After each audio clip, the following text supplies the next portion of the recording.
ማለዳ የመጣ ስታነቃኝ እንደምን አደራችሁ ክቡራትና ክቡራን የምፅዓቱ አዋጅ ነጋሪ አገልግሎት አድማጮቻችን፣ ሰላም ለእናንተ ይሁን።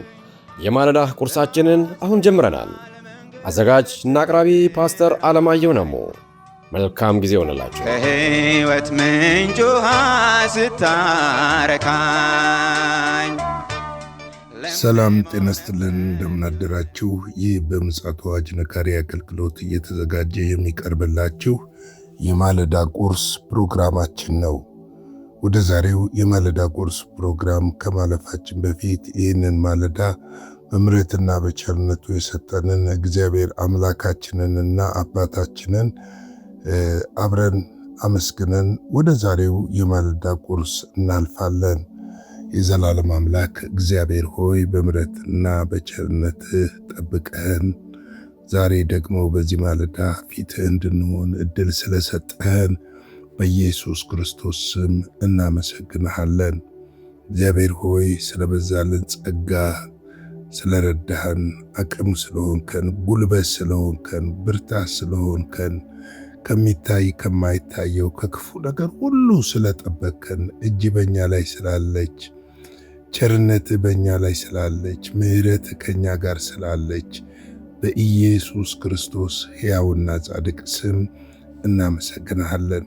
ደግሞ በዚህ ማለዳ ሕያውና ቅዱስ የሆነውን ይህንን የተባረከውን ቃልህን እንድታስተምረን እግዚአብሔር ሆይ ሕይወታችንን በቃልህ እንድትመራው እንድታንጸን ኃይል፣ ጉልበት፣ ብርታት፣ አቅም እንድትሆነን በኢየሱስ ክርስቶስ ስም እንጠይቅሃለን።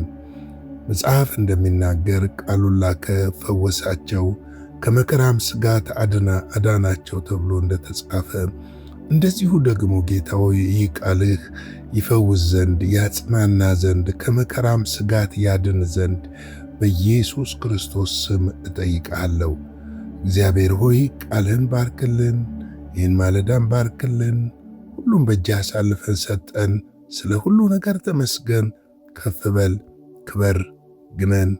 ሁሉ ለስም ክብር ይሁን በኢየሱስ ክርስቶስ ጌታና ጻድቅ ስም አሜን።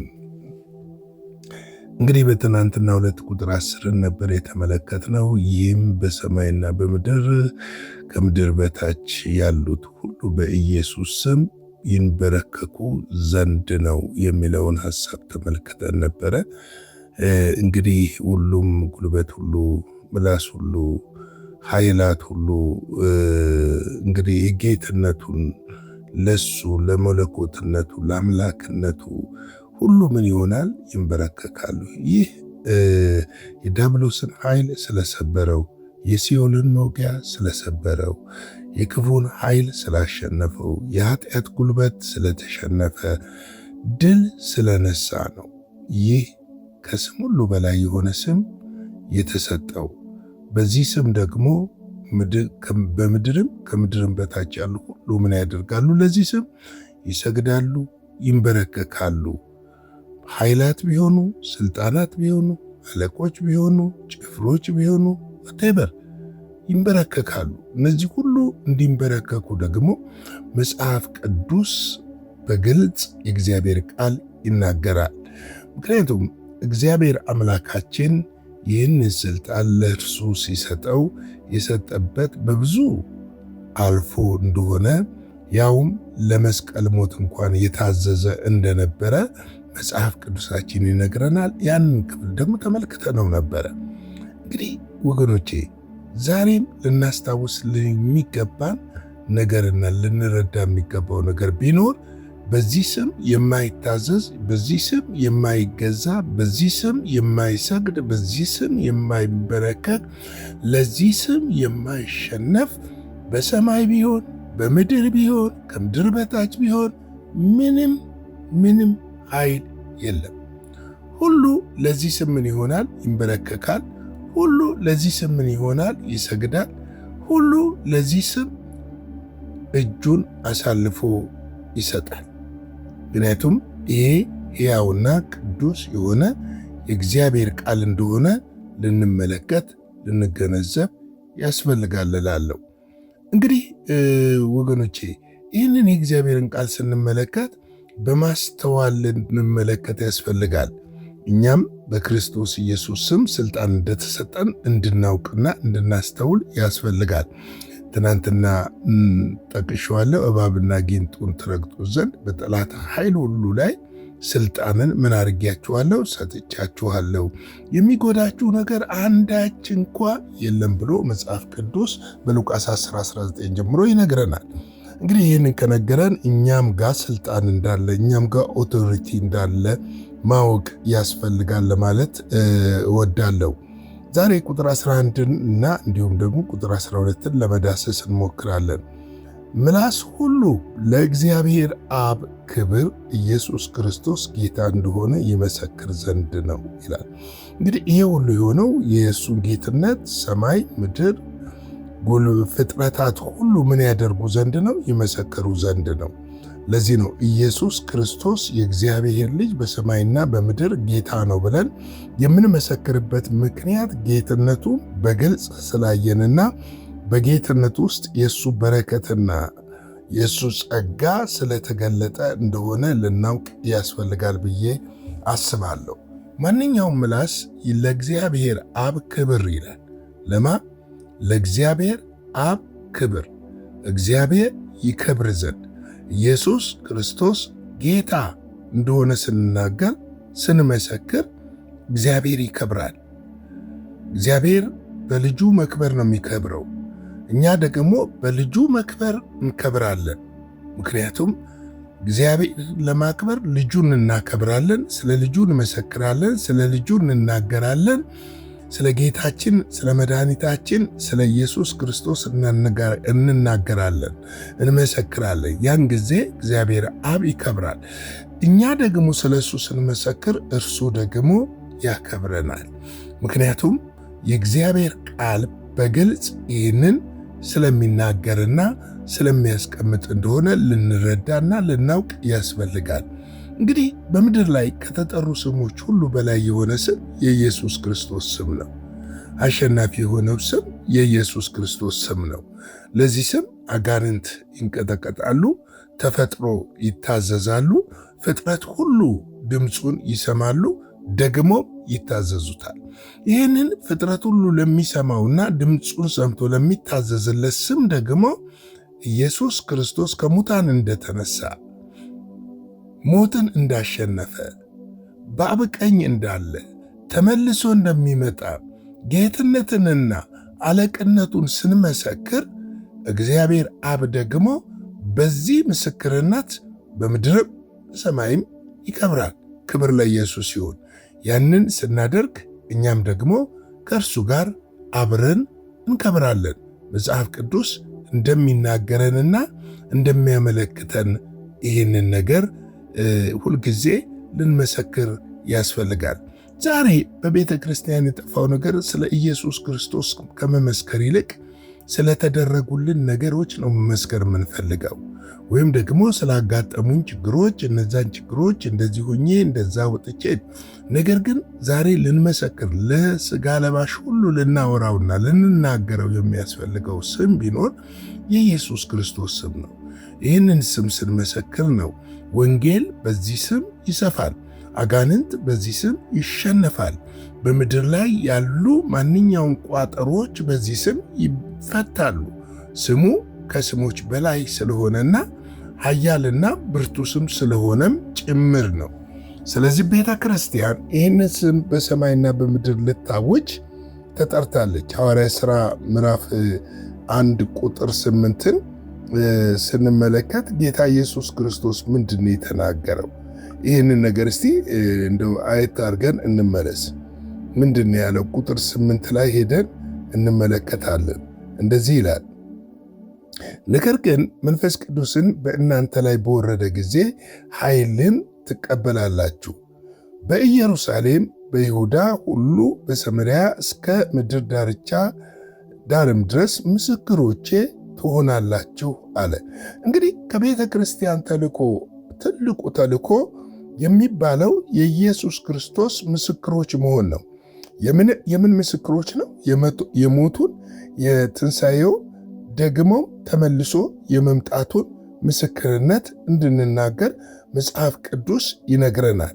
ምክንያቱም ኃይል የምንቀበለው መንፈስ ቅዱስ ኃይል የሚሰጠን መንፈስ ቅዱስ በኃይል የሚያስታጥቀን በቤተ ክርስቲያን ውስጥ ትርኢቶች ልናሳይ ሳይሆን ያ የመንፈስ ቅዱስ ስጦታ የክርስቶስ ኢየሱስን ታላቅነት እንድንመሰክር ነው።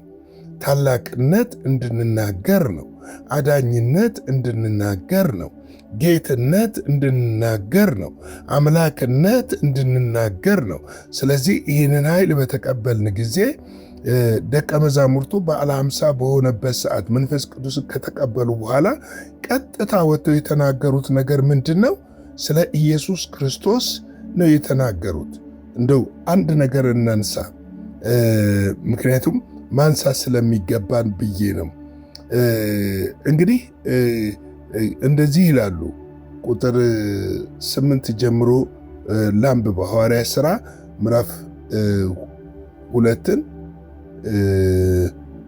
ይቅርታ ምዕራፍ 8 ከ1 እስከ 25 ድረስ አለ። ነገር ግን ቁጥር 8ን ብቻ ሲለን በዚያም ከተማ ታላቅ ደስታ ሆነ። ስምዖንም የሚሉት አንድ ሰው ግን እኔ ታላቅ ነኝ ብሎ እየጠነቆለ የሰማርያን ወገኖች እያስገረመ ቀድሞ በከተማው ነበረ። ከታናናሽ ጀምሮ እስከ ታላላቅ ድረስ ታላቅ የእግዚአብሔር ኃይል ይህ ነው እያሉ ሁሉ ያዳምጡት ነበረ። ከብዙ ዘመናት ጀምሮ በጥንቆላ ስላስገረማቸው ያዳምጡት ነበረ። ነገር ግን ስለ እግዚአብሔር መንግሥትና ስለ ኢየሱስ ክርስቶስ ስም እየሰበከላቸው ፊልጶስ በእናንተ ጊዜ ወንዶችም ሴቶችም ተጠመቁ። እንግዲህ ባመኑት ጊዜ ወንዶችም ሴቶችም ምን አደረጉ? ተጠመቁ። ስምዖንም ደግሞ ራሱ አምኖ ተጠመቀ። ከፊልጶስ ጋር ይተባበር ነበር። የሚያደርገውን ምልክት ታላቅ ተአምር ባየ ጊዜ ተገረመ ይላል። እንግዲህ ይህ ወንጌል የተሰበከበት ምስጢር ስንመለከተው ስለማን ነው የተናገሩት? ስለ ኢየሱስ ክርስቶስ ነው የተናገሩት። ስለማን? ስለ ኢየሱስ ክርስቶስ ምስክር በምንሆንበት ሰዓት ታላቅ የእግዚአብሔር ኃይል፣ ታላቅ የስሙ ጉልበት፣ ታላቅ የእግዚአብሔር እጅ ምን ትሆናለች? ትገለጣለች። ያ የእግዚአብሔር እጅ በሚገለጥበት ሰዓት ሰዎች ደግሞ ወደ ማን ይመጣሉ? ወደ ክርስቶስ ኢየሱስ መንግሥት ይመጣሉ። ተመልከቱ፣ ወደ ኢየሱስ ክርስቶስ መንግሥት ይመጣሉ። እኛ ስለ ኢየሱስ ማንናገር ከሆነ ንግግሮቻችን፣ የቸርቻችን ስብከቶች ቁስ ላይ ያተኮረ ከሆነ የምናሳየው ሰዎች የሚበለጽጉበትን 7 ወይም 5 መንገዶች በማለት ከሆነ በጣም አደገኛ ሄረሲ ውስጥ ገብተናል ማለት ነው። ምክንያቱም የተጠራ ነው ይህንን ስም እንድንመሰክር ነው። ይህንን ስም እንድንናገር ነው። በዚህ ስም አጋንንት ይወጣል። በዚህ ስም ሰዎች ይፈወሳሉ። በዚህ ስም ሰዎች ከድህነት ይነሳሉ። በዚህ ስም ሰዎች ይባረካሉ። በዚህ ስም የእግዚአብሔር ኃይል ይገለጣል። በዚህ ስም ሰማይና ምድር ያርፋሉ። በዚህ ስም ወገኖቼ ምድር፣ ሀገር፣ ከተማ ማረፍ ይችላል። ስሙ ከስሞች ሁሉ በላይ ስለሆነ ይህ ስም ደግሞ ጌትነቱ የተገለጠ ስለሆነ የአጋንንትንና የጨለማን ጉልበት የሰበረ ስም ስለሆነ ጨለማውን የገፈፈ ስም ስለሆነ ይህንን ስም ልንናገረው፣ ልናውጀው፣ ልናወራው፣ ልንሰብከው ያስፈልጋል።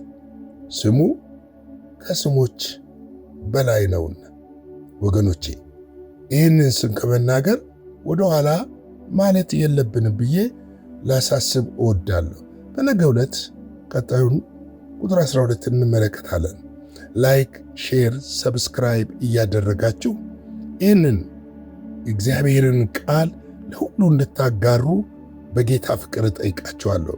አገልግሎታችን ደግሞ እግዚአብሔር ለመባረክ ከፈለጋችሁ በስክሪኑ ላይ ባለው አካውንት ደስ እንዳላችሁ እንደ ፍላጎታችሁ አገልግሎታችን መደገፍ ትችላላችሁ። የጌታ ጸጋ፣ ሰላም፣ ምሕረት፣ ቸርነት ከሁላችን ጋር ይሁን። አጭር ጸሎት ጸልየን እንጨርሳለን። የዘላለም አምላክ እግዚአብሔር ሆይ እናመሰግንሃለን፣ ከፍ እናደርጋለን፣ ክብርን እንሰጣለን፣ ምስጋና እንሰጣለን፣ አምልኮን እንሰጣለን። አንተ ታላቅ፣ አንተ ኃያል፣ አንተ ብርቱ አምላክ ነህና በነገር ሁሉ ስለረዳህን፣ በነገር ሁሉ ስለደገፍከን፣ በነገር ሁሉ አቅም ጉልበት ስለሰጠን እናመሰግናለን። ዛሬ ደግሞ እግዚአብሔር ሆይ ስላስተማርከን፣ ስለመከርከን እግዚአብሔር የዘላለም አምላክ የሰጠህንን አደራ መወጣት እንድንችል ስለ ስምህ እንድንናገር ስለ ስምህ እንድንመሰክር እግዚአብሔር ሆይ ምስክሮቼ ትሆናላችሁ እንዳልክ እውነተኛ ምስክሮቼ በዚህ በመጨረሻው ዘመን እንድንሆን ያንተ እጅ እንዲረዳን እንዲያግዘን እንዲደገፈን አቅም ጉልበት እንድትሆነን በኢየሱስ ክርስቶስ ስም እንጠይቃለን። እነሆ ደግሞ ሁሉ ለስምህ ክብር ይሁን። ይህንን ቀን ባርክልን፣ ከክፋት ሁሉ ጠብቀን፣ በደምህ ሸፍነን፣ በኢየሱስ ክርስቶስ ጌታና ጻድቅ ስም አሜን።